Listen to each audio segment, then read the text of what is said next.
ଆଜି ରାତିରେ ସେ ମହିଳା ତୁମକୁ ଫୋନ୍ କରିବ, ହାତ ଧରି ରୁମ୍କୁ ଡାକିବ, ଯାହା ଚାହିଁବେ ତାହା କରିବ। କେବଳ ଏହି ନମ୍ବର ସହିତ ତା'ର ନାମ ଲେଖିକି ତକିଆ ତଳେ ରଖିଦିଅନ୍ତୁ। ଗ୍ୟାରେଣ୍ଟି ଦେଉଛି, ଯେତେ ସୁନ୍ଦରୀ ଝିଅ ହେଇଥାଉ ଆପେ ଆପେ ପଟିଯିବ। ପଡ଼ିଶା ଘର ସୁନ୍ଦରୀ ଭାଉଜ ତୁମ ପାଖକୁ ଆସିବା ପାଇଁ ବାଧ୍ୟ ହେବ। ତୁମର ସବୁ ଇଚ୍ଛା ପୂରଣ କରିବ। ହଁ ଫ୍ରେଣ୍ଡସ୍, ଆଜିର ଏହି ଭିଡ଼ିଓଟିରେ ମୁଁ ଆପଣଙ୍କୁ ଶିଖେଇବି ଦୁନିଆର ସବୁଠାରୁ ମହାଶକ୍ତିଶାଳୀ ବଶୀକରଣ ନମ୍ବର। ଏହି ନମ୍ବର ସହିତ ଆପଣ ଯେଉଁ ଝିଅ ବା ବିବାହିତା ଭାଉଜର ନାମ ଲେଖି ତକିଆ ତଳେ ରଖିଦେବେ, ସିଏ ସେହି ସମୟଠାରୁ ଆପଣଙ୍କ ଆଡ଼କୁ ଆକର୍ଷିତ ହେବାକୁ ଲାଗିବ। ପାଗେଳି ପରି ଆପଣଙ୍କୁ ଭଲ ପାଇବାକୁ ଲାଗିବ। ଏହି ବଶୀକରଣ କରିବା ପାଇଁ ଆପଣଙ୍କୁ କୌଣସି ପ୍ରକାର ତନ୍ତ୍ର ମନ୍ତ୍ର କରିବାକୁ ପଡ଼ିବନି କିମ୍ବା କିଛି ବି ପଇସା ଖର୍ଚ୍ଚ କରିବାକୁ ପଡ଼ିବନି। କେବଳ ମୁଁ ଆପଣଙ୍କୁ ଗୋଟିଏ ନମ୍ବର ଶିଖେଇବି। ଆପଣଙ୍କୁ ସେହି ନମ୍ବର ସହିତ ଭଲ ପାଉଥିବା ଝିଅ ବା ସୁନ୍ଦରୀ ଭାଉଜର ନାମ ଲେଖିକି ତକିଆ ତଳେ ରଖିଦେବେ। ଗ୍ୟାରେଣ୍ଟି ଦେଉଛି, ଯେମିତି ଆପଣ ଏପଟେ ଏହି ବିଧିକୁ କରିବେ, ସେପଟେ ସିଏ ଆପଣଙ୍କ ଆଡ଼କୁ ଆକର୍ଷିତ ହେବାକୁ ଲାଗିବ। ଆପଣଙ୍କୁ ଭଲ ପାଇବାକୁ ଲାଗିବ। ନମସ୍କାର ଫ୍ରେଣ୍ଡସ୍, ଓଡ଼ିଆ ଫଣ୍ଡା ଚ୍ୟାନେଲକୁ ଆପଣମାନଙ୍କୁ ସ୍ୱାଗତ।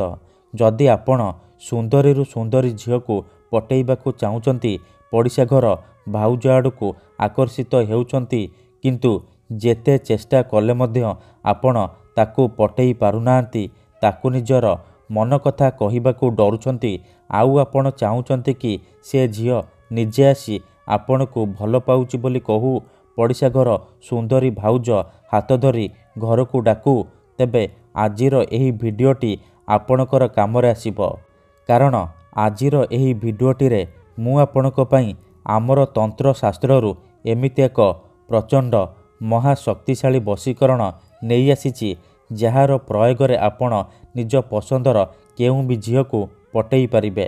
ପଡ଼ିଶା ଘର ସୁନ୍ଦରୀ ଭାଉଜଠାରୁ ନିଜର ମନ ଚାହୁଁଥିବା କାମ ହାସଲ କରିପାରିବେ। ହଁ ଫ୍ରେଣ୍ଡସ୍, ଠିକ୍ ଶୁଣିଲେ, ନିଜର ମନ ଚାହୁଁଥିବା କାମ ହାସଲ କରିପାରିବେ।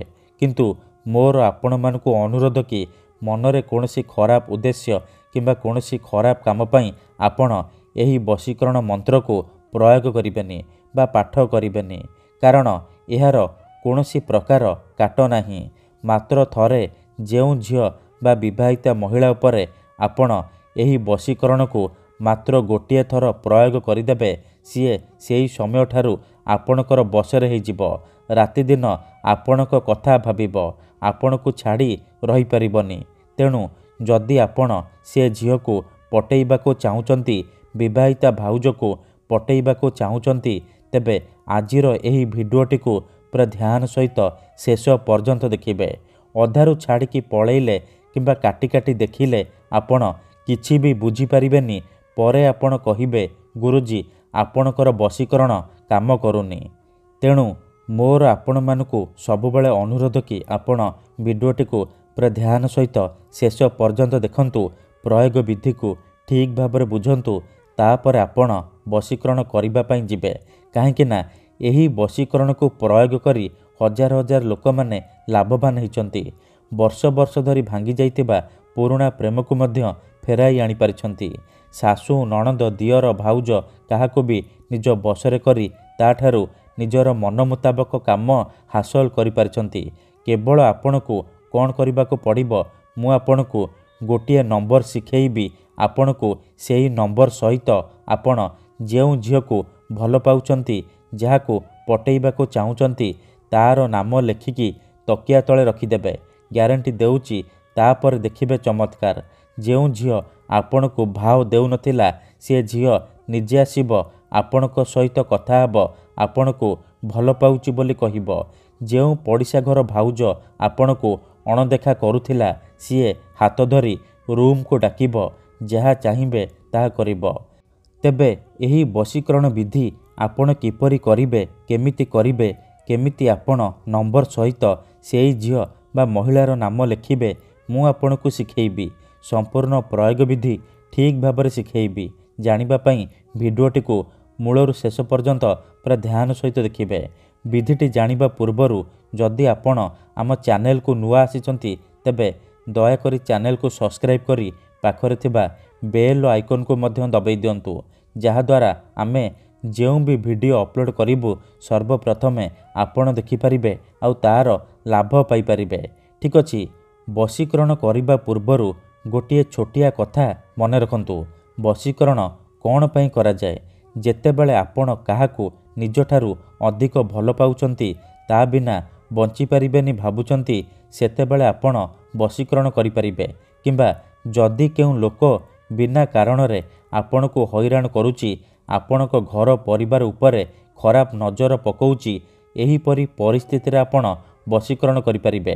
काहेकि ना केते थर एमिति हेई थाए कि आमर शत्रु पैसा रे आउ शक्ति रे आमठारू बलवान हेई थाए, आउ आमे चाहिकी भी तार किछि करि पारु नाहु। एही परी परिस्थिति रे आपण वशीकरण करि परिबे। निज शत्रु को हाथ मुठारे रखि परिबे। सुंदरी रु सुंदरी झील को मुहूर्तक भितरे पटेई पारिबे। पड़िशा घर सुंदरी भाउज ठारू निजर मन मुताबक काम हासिल करि परिबे। किंतु एही वशीकरण को आपण भाबी चिंती प्रयोग करिबे। ठीक अछि, तेबे चालंतु जानिबा एही वशीकरण विधि को आपण किपरि करिबे। मन रखंतु, एही वशीकरण करिबा पई आपण को कोनोसी प्रकार सामग्रीर आवश्यक नाही किंबा कोनोसी प्रकार पैसा खर्च करिबा को पड़िबनी। केवल आपण खंडे साधा कागज आनिबे आउ कला रंगर कलम आनिबे, जहा द्वारा आपण एही वशीकरण को करि परिबे। प्रथमे आपण कोन करिबे, खंडे साधा कागज आउ कला कलम आनि सारिबा परे भल भाबरे हाथ गोड़ मुह धोईकी सफा वस्त्र पिंधिकी आपण एही वशीकरण को आरंभ करिबे। मन रखंतु, एही वशीकरण विधि को आपण केवल शुक्रवार दिन करिबे। राति रे सोईबा पूर्वरु करिबे। निजर सोईबा घरे आपण एही वशीकरण को करिबे। प्रथमे आपण कोन करिबे, आसन पकेईकी दक्षिण दिग को मुह करिकी बसी पड़िबे। तापरे जो कागज आनिचंती से कागज रे प्रथमे आपण सेई झियो बा महिलार नाम लिखिबे आउ ता पाखरे आपण निजर नाम लिखिबे। देखंतु, मनेकर आपण जेउ झियो बा महिला को पटेइबा को चाहुचंती तार नाम हेउची दीपा आउ आपणकर नाम राजा, तेबे आपण प्रथमे लिखिबे दीपा आउ ता पाखरे लिखिबे राजा। नाम लिखि सारिबा परे ता तळे आपण तीनोटी नंबर लिखिबे 7, 8, 6 एही तीनोटी नंबर लिखिबे। लिखि सारिबा परे ता तळे आपण गोटिए मुस्लिम वशीकरण मंत्र लिखिबे, या अल्लाह लाएला रफियो। एही मंत्र को आपण लिखिबे। लिखि सारिबा परे से कागज को भल भाबरे मोड़िकी डाहाण हाथरे मुठेईकी धरिबे आउ आखि बंद करिकी सेई झियो बा महिला को मने मने भाबिबे। तार मुह को निज मनरे भाबिबे। तापरे एही मुस्लिम मंत्र को आपण 7 थर पढ़िदेबे। या अल्लाह लाएला रफियो, या अल्लाह लाएला रफियो। एही परी मंत्र को आपण 7 थर पढ़िदेबे। 7 थर मंत्र पढ़ी सारिबा परे मुठा खोलिबे आउ से कागज रे गोटिए थर फंकी देबे। एतिकी करि सारिबा परे से कागज को निजर सोईबा तकिया तळे रखिकी आपण सोई पड़िबे। ग्यारंटी देउची, जेपर्यंत आपणक तकिया तळे से कागज थिबो से झियो हेउ बा विवाहिता भाउज आपणकर बसरे रहिबो। जहा चाहिबे ताहा करिबो, कोनोसी प्रकार बाधा देब नाही। धन्यवाद।